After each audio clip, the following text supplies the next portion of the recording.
Welcome to the Missionaries Podcast. Stories from the mission field to learn and enjoy. Your hosts for today are Martin and Esther. And welcome everybody to this new podcast. The topic for today is clean up your mess. Yeah. That's a tough topic, Esther.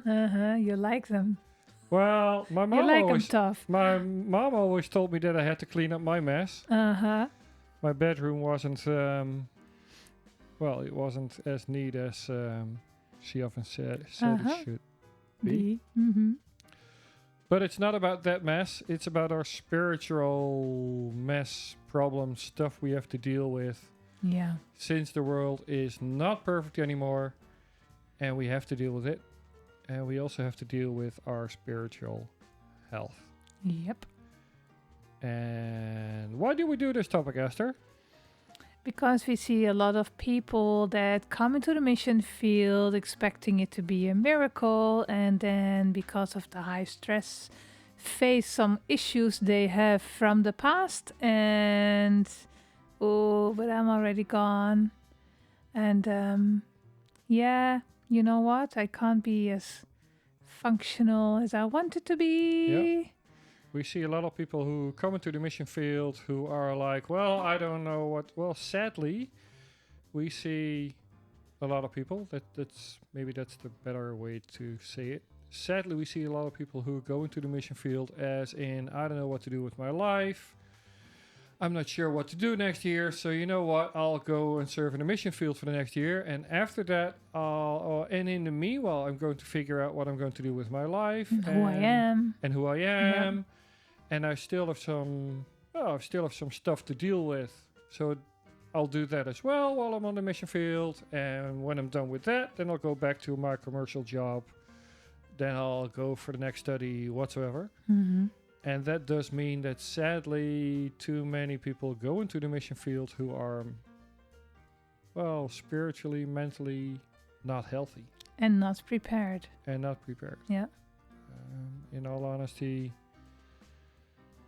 on the mission field, you should be the one that knows how to deal with stuff. Well, people look at you that way too. They see you as the doctor. You're the missionary. You should know the answer. Yeah. Yeah. And there's another part as well, like because going into the mission field is quite stressful. It's quite demanding. Like so many things come your way that you didn't even expect that would be an issue. Yeah. So in a lot of ways, your stress level is much higher than normal, and with these higher levels, things start to surface which you thought I already dealt with. They're done, they're gone. Well, here they are. And all of a sudden they'll pop up. Yeah. I mean, the spiritual battle is a thing. It's not just theoretical from the Bible, but it is a thing. I very often compare it to a pressure cooker. Yeah. And if there's something not 100% okay, it'll pop up. Yeah. The only thing is, sometimes you're not aware that those things are a thing that you have to deal with. Yeah, until you enter this stressful situation. Until you enter the pressure cooker / aka mission field. Yeah. But if you come into the mission field with stuff that you're already aware that are not good or not dealt with, then you get the other stuff that you didn't know but that does pop up. Yeah, then you have too much to handle. Yeah, that's a tough one. Yeah. And we see a lot of stuff that's going wrong for that reason. Yeah. I saw a lot of mission teams blow up for that reason. They looked great, but as soon as they were in the mission field in week number 2, personal problems started to pop up. And that was the end of the team. Wow. And well, I did see a couple of them. And yes, they did not go back to their home country. They stayed in the mission field since they had a summer whatsoever mission trip for 2-3 weeks, maybe 4. So they just kept pushing, kept doing what they were supposed to do, Yeah. but it just didn't work anymore. No. The atmosphere in the team was completely done. Mm-hmm. People crying. Well, and not that's what good. you see, right? If personal issues come up and you don't deal with them, they will mess up. Yeah. Because you know they're still there, and you can ignore them, but they will haunt you, Yeah, they will. and they will influence how much space you have in your head to face others, Yeah. to talk with others. I sometimes compare it with you had like you're a parent, for Yeah. example, and you had a horrible day at work. Everything that can go wrong went wrong. And on top of that, you got some trouble from your manager that is not at all your responsibility, but he Yeah. gives you it. You need to solve this, and it needs to be Good luck. done this week. Yeah. So better get on to it, Yeah. fix it. So you had a very, very bad day. And then you come home exhausted, stressed out, probably with some work in your bag because you didn't get finished in Yeah. time. And then your son comes to you and he starts nagging you. How will your reaction be? Well, if you're already on the edge, your kids will push you over the edge, and off comes the slipper, Fireworks. and there you go. Yeah. Yeah. Okay, other example. Mm-hmm. You had this perfect day. Everything went well. You received this beautiful postcard of someone who you haven't seen in a while. You got a flower, surprise, whatever. Everything went perfect. You're happy, you're relaxed, you're euphoric, maybe even. Yeah. You come home and your son does the the same thing. Yeah. What's your reaction then? Yeah. Then it's a totally different reaction. Exactly. Yeah. But the situation at home is not different at all. The only No. difference is what happened in your day, Yeah. what you bring with you, Yeah. and that decides how you will react. Yeah, and that's And- the thing. I mean, if your son comes home with, starts to nag you, of course you can flip out. But in all honesty, was it his problem or was it yours? Yeah. Or maybe it was a combination between his behavior and your mood / mindset, your spiritual health, whatsoever. Mhm. And if you combine his mood and your mood and you put them in the pressure cooker, Yeah. off you go. Yeah. And that's a thing that you'll have to be very aware of when you're Yeah. on the mission field. And that is something, as a missionary, you work with people. So you actually should train yourself in observing how do people react to things and why. Yeah. Because the way people react is not always exactly what you see is what's happening. Well, yes and no. I mean, yes, you should always think, why does person A respond in that way? Mm-hmm. What's the reason behind it? Mm-hmm. But if my own health is not good, You don't have place to do that I in don't your have place head. to do that. No. And I do wear some sort of spiritually wrong sunglasses Mhm. who are tainted, maybe broken. And with those tainted sunglasses, you look at the other person. So how are you going to figure out why the other person behaves like he does You cannot. if you're wearing those sunglasses? There is no space in your head to figure that out. And there And you go. you find the person just annoying. Because there you every go. time when he contacts you, he has this Yeah. behavior that irritates you. Yeah, and Yeah. then we get back to the other question: is it his fault or was it yours? Exactly. In all honesty, I very often think that it's our own fault, Mm-hmm. not the other person's. And maybe if it is the other person's fault, if you would have been emotionally, spiritually healthy, it wouldn't have been a problem to begin with. Yeah. And that's a tough one. I found a very tough Bible verse about that. This is quite a tough one. Matthew 7:5. You hypocrite, first take the log out of your own eye, and then you will see clearly to take the speck out of your brother's eye. If you Yep. are wearing sunglasses who are dented who have spots because of your own trouble in your past, well, you might want to work on those before you go into the mission field. Take care of that. Take the sunglasses off. Let God heal you. Work together with God to get other sunglasses, to whatsoever is needed. Mm-hmm. And do that before you go into the mission field, since how can you be an eye doctor if your own glasses are broken? Yep.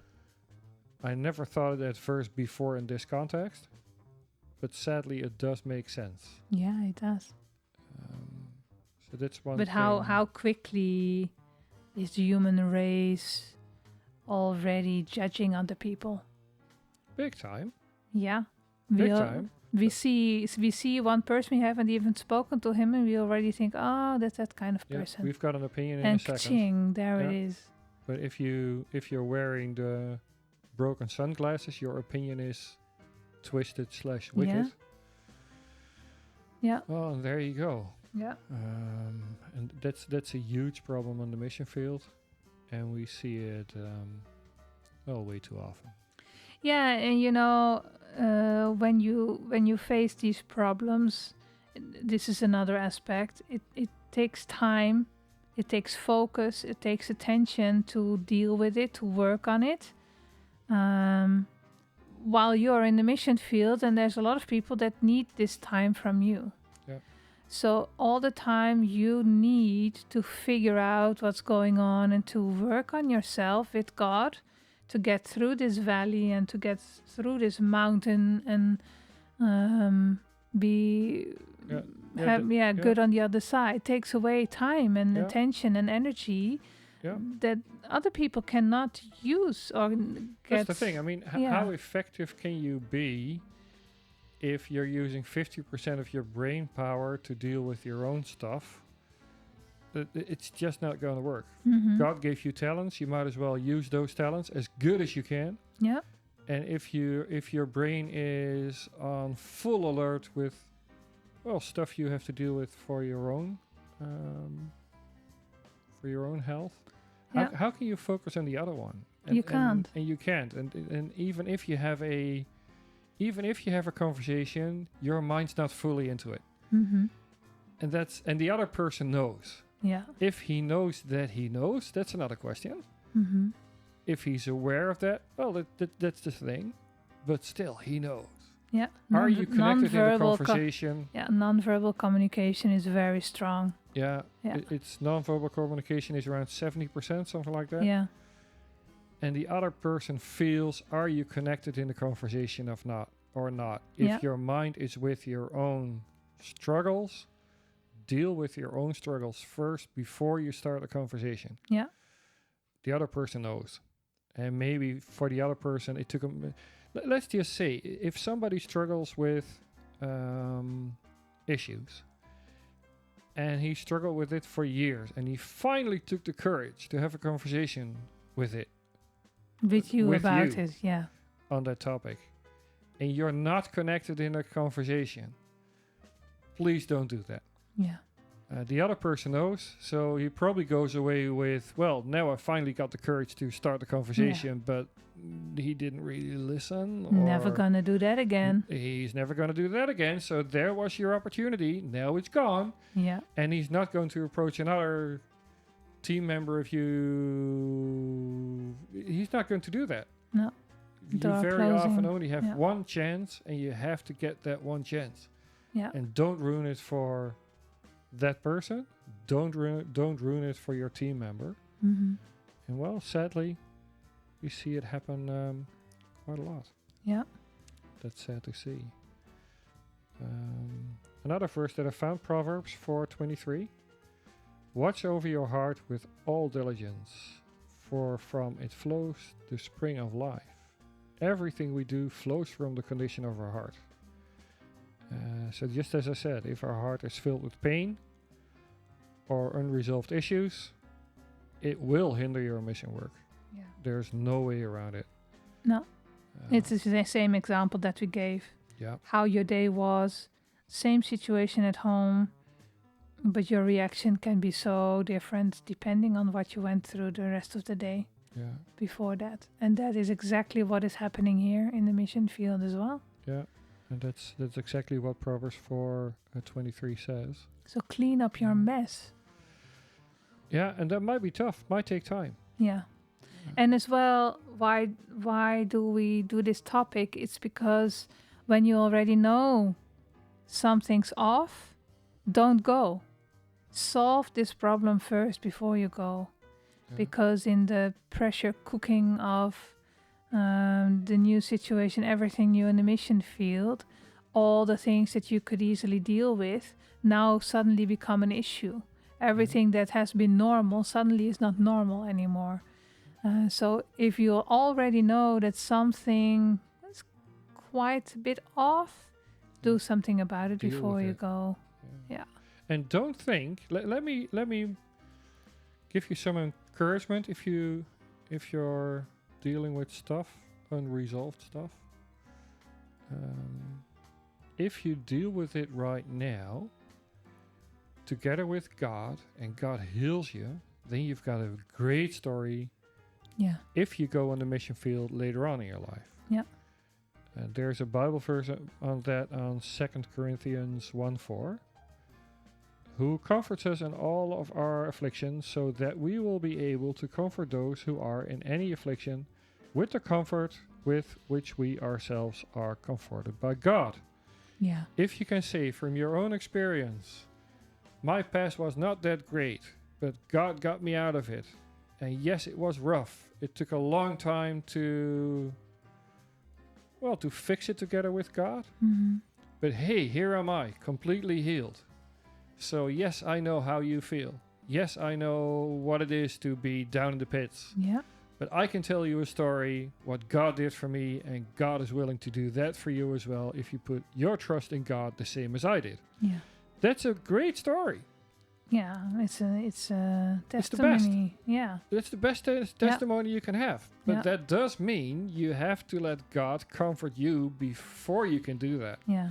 And people will know. People Oh, they'll feel directly it. know Oh, if they'll you feel went through something or not. it. They'll feel it. If you're talking theoretically or if you're talking from experience, they know. Yeah. They you don't even have to explain to them, they know. They'll feel it. And if they know, when they know that you went through something, they will come to you and ask you questions about it. Definitely. And that's something so awesome that God is using the brokenness you felt in your life, the struggles you had in your life. He's using it for His glory, for Well, His. Let's be honest. work. If you hear a sermon in a church and it's from a 19-year-old kid who didn't have any life experience whatsoever, and he's talking about the great miracles that God will do in your life, well, in all honesty, I switch off. I'm like, what do you know? Yeah, You're 19. You had a perfect life. You're still young. You're still figuring out who you are. And now you're going to tell me, and I'm already older than 50 years. mm-hmm. Now you're going to tell me how it just doesn't work. I love the old geezer in front of the church who says, let me tell you from my experience with God's word, with God, His word in my hand, how God can work in your life Mm-hmm. and what God wants you to do for Him. Mm-hmm. And this is not what I learned in school. Yes, I did do my theological study things to make sure that what I do is biblical. Yeah, But I also know it from my life experience. yeah, I like the old geezer. I like the man with the bandages should be gone, but scar tissue is okay. yeah, I like it when he has scar tissue. yeah, So don't let your wounds that you have right now be a disappointment. Deal with it with God, work on it and make it into a scar tissue and use that scar tissue to reach other people. yeah. It is so valuable. It is. So yeah, maybe you have to work on it for a little bit longer. Yeah, But as soon as you get to the mission field after you dealt with it, you'll be so much more effective. yeah, And we would be so happy to see you on the mission field. yeah, yeah, yeah. Definitely. We're waiting for people like that. Please do come if that's you. but deal with the open wounds before you Yeah. come. Yeah, and another aspect is because when you're still at home and you haven't left yet, you have your network in order. You have friends, you have family, you have a church, you have pastoral care in church, probably. There is health care for you available. You know how to reach it, how to enter it. If you go to the mission field, you have no idea. Well, that's the thing. I mean, your friends and family know who you are, so they feel that something's off. Very often, I don't have to tell my mom if something didn't go good when I was young. My mom already knew as soon as I got back from school. Yeah, she saw it. Oh, in you. she just felt it and said, "What happened in school?" And I didn't say nothing, but she knows. Mhm. In our marriage, it's the same. Are you doing okay? And very often, I'm not even aware that I'm not doing okay. But my wife is going to ask a question. Hey, did your day really go okay? And then I'm like, huh. Now that you say it, no, it didn't. There is something that, no, it didn't go okay. But that only works if the other person knows you. If you go in the mission field, the other people who are there don't know you. They've Yep. never seen you before. And then you're from another culture than they are from. So you've got a cultural mismatch as well. You've got your cultural glasses on that also have some sort of color in it. So they don't have a clue. So they can't approach you proactively. Hey, what's going on? I feel that there's something off. They don't know. Mm-hmm. And that's something that you do have back home. And that's not there on the mission field, at least for the first year, maybe even longer. Yeah. Let alone that you have your pastor with you. Your pastor ain't there. Mm-hmm. Your pastor's back home. And your pastor knows you already for years. So maybe there's some person who's in charge of dealing with mental stuff, with spiritual, how are you doing? Mm-hmm. But he doesn't know you for that long. Mm-hmm. They're not there. So you're on your own. Good luck in your new country. And things will pop up. But at least make sure that at least all the stuff that you're aware of is taken care of. Yeah. That's a big one. Yeah. Yeah, it is. And you know as well, if you are going into missions, make sure you have this one person that is calling you every month and asks you the difficult questions. Yeah. How you really are. Don't hide from them. Be honest to yourself as well. Very often you already feel something like squeaking or like making noises inside and you ignore it and you can pretend it's not there. Because like in your normal life, you're not so extremely challenged like when you start in the mission field. So maybe as an idea, before you go into the mission field, do something completely different out of your comfort zone. Yeah. See what happens. See what pops up in your Yeah. behavior, Put some in how you pressure on it. deal with things. Yeah. Put some pressure on yourself in a short period and see what happens. Yeah. And then that will give you information of how you will cope and what you have to deal with before you go. Yeah. That's a good one. I like that idea. Yeah, very often, like a lot of things we can cope with without problem. We don't even realize that we're coping. But because the normal stress level goes so much up, every little thing, what was little before, now suddenly becomes a very big thing because you reach your maximum of what you can handle very easily. Yeah. Yeah, let me go back to the idea that you had before. If you have someone from your home country that gives you a call every month, how are you doing? I think you can even make it, or you should even make it more than that. Yeah. I go to a dentist once a year, just for a regular checkup. Do you? Well, we should. And I hate the Yeah. dentist, in all Mhm. honesty. I don't like that people start to poking me. I don't Yeah. like it at all. But it's necessary in order to prevent more damage. Yeah, and see what's going on. What's going on? And the Yeah. dentist can see through his experience, and he does an x-ray and all that sort of stuff. And he can see, hey, there's something that's not good. Let's deal with it right now before it really becomes a problem and you get a toothache. Mm-hmm. Why don't we do that at least once a year with our spiritual health? Yeah. Next month, we've got guests coming in for I forgot the name. Yeah, debriefing. Debriefing? That's it. And we have a lot of missionaries come in for a debriefing at least once a whatsoever. But I think I would encourage every missionary go way more often on a debriefing. Go to the dentist at least once a year. Let somebody check you over. How are you doing? Are you still doing okay? And if the result of that is, hey, I'll see you next year, nothing special, Mm-hmm. praise God for that. But why do we see it as normal to go to the dentist once a year for a checkup? But Mhm. why don't we do a debriefing once a year for our spiritual Yeah. checkup? Yeah. Why all of a sudden do we think that spending the money on a dentist is a waste of time and money? No, we don't. It's a good investment to go to the dentist. Mm-hmm. But now we think that if we go to our spiritual dentist once a year for a debriefing, that's all of a sudden a waste of time and money. Yeah. And even your sponsors or your home team does dare to say, why do you do that? Why do you need it? Well, do you go to the dentist once a year for a checkup? That's normal. Mm-hmm. So why do people even have a question about why do you go on a once a year spiritual checkup? Yeah. I don't get That's a it. good one. Yeah.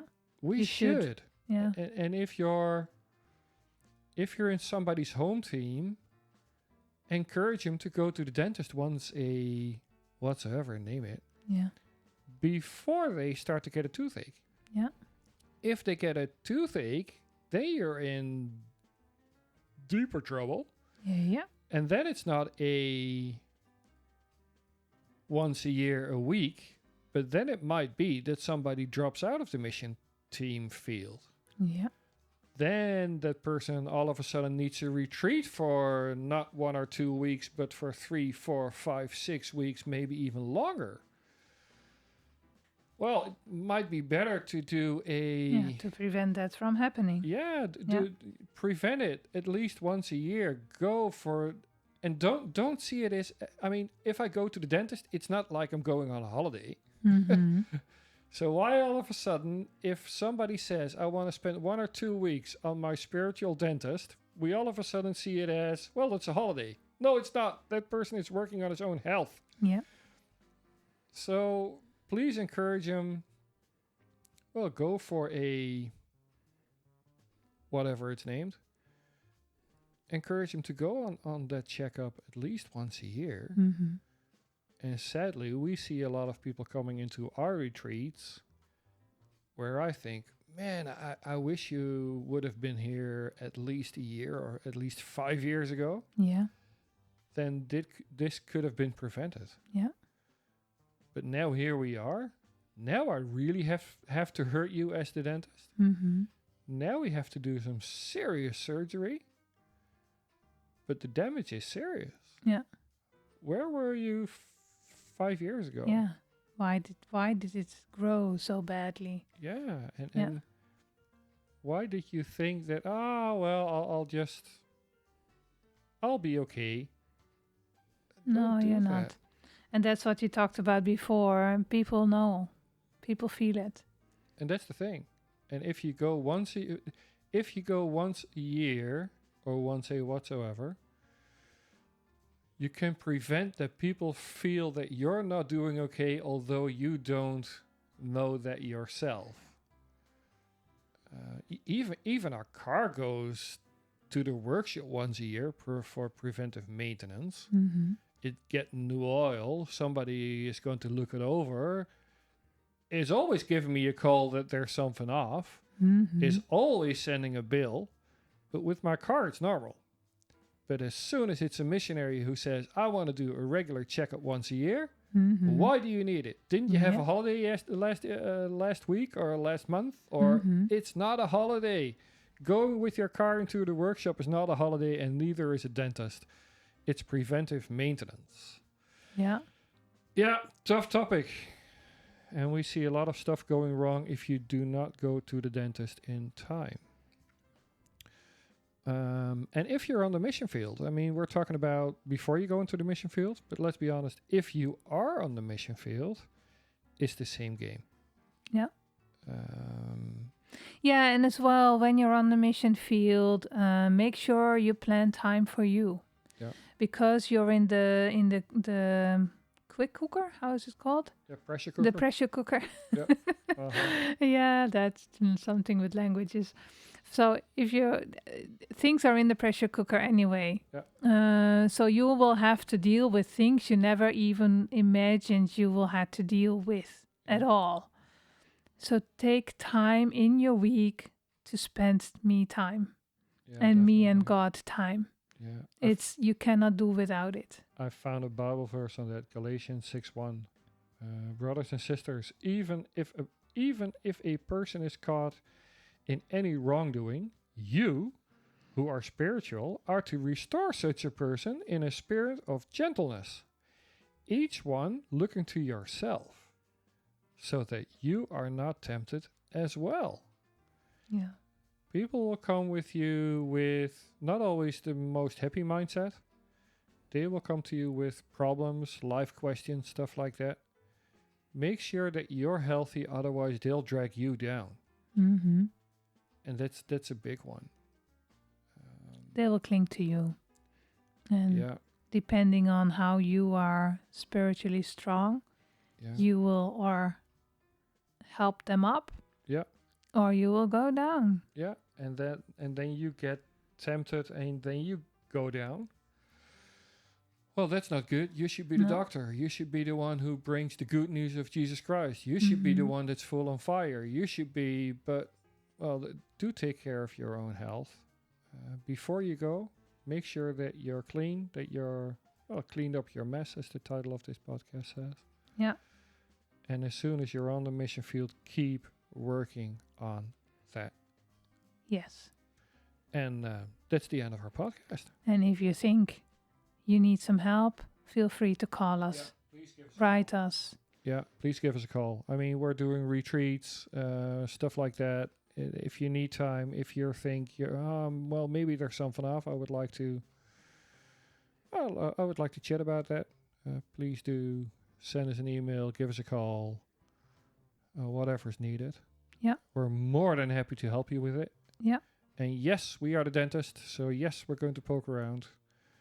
But it's better to poke around right now than to wait longer, and then the damage will only get bigger. Mm-hmm. And we would love to keep you on the mission field. You're valuable, Absolutely. and it wouldn't be good to lose you.